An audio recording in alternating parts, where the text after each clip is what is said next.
മുഖ്യമന്ത്രി പിണറായി വിജയനെ വിമാനത്തിൽ വെച്ച് കൊല്ലാൻ ശ്രമിച്ചെന്ന കേസിൽ വർഷം 3 കഴിഞ്ഞിട്ടും കുറ്റപത്രം സമർപ്പിച്ചില്ല. KS ശബരിനാഥ്, യൂത്ത് കോൺഗ്രസ് നേതാക്കളായ ഫർസീൻ മജീദ്, നവീൻ കുമാർ, സുനിത് നാരായണൻ എന്നിവർ പ്രതികളായ കേസിലാണ് പോലീസ് നടപടി വൈകുന്നത്. കുറ്റപത്രത്തിന് കേന്ദ്രാനുമതി ലഭിക്കാത്തതാണ് പോലീസിനെ കേസിൽ വെട്ടിലാക്കിയത്. 2022 ജൂൺ 13 കണ്ണൂരിൽ നിന്ന് തിരുവനന്തപുരത്തേക്കുള്ള ഇൻഡിഗോ വിമാനത്തിലായിരുന്നു സംഭവങ്ങൾ. തിരുവനന്തപുരത്ത് ലാൻഡ് ചെയ്ത ശേഷമായിരുന്നു യൂത്ത് കോൺഗ്രസ് നേതാക്കൾ മുദ്രാവാക്യം വിളിച്ച് പ്രതിഷേധിച്ചത്.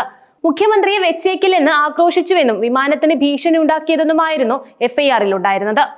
വധശ്രമത്തിന് പുറമെ വിമാനത്തിന്റെ സുരക്ഷയെ ബാധിച്ചുവെന്ന വ്യോമയാന വകുപ്പുകൾ കൂടി ചേർത്തതാണ് പോലീസിന് തന്നെ തിരിച്ചടിയായത്. സംഭവത്തിൽ കുറ്റപത്രം സമർപ്പിക്കാൻ കേന്ദ്ര സർക്കാരിന്റെ അനുമതി കൂടി ആവശ്യമായി വന്നതോടെ പോലീസ് പെട്ടു. 3 വർഷമായി കേന്ദ്രം കുറ്റപത്രത്തിന് അനുമതി നൽകിയിട്ടില്ല. സർക്കാർ കത്തയച്ചിട്ടും കേന്ദ്രം അനുകൂലമായി പ്രതികരിച്ചിട്ടില്ല. കേന്ദ്രാനുമതി ലഭിക്കാത്തത് കുറ്റകൃത്യത്തിന് തെളിവില്ലെന്ന് വ്യക്തമാക്കുകയാണ് എന്നാണ് കേസിലെ 1-ാം പ്രതി ഫർസീൻ മജീദിന്റെ വാദം.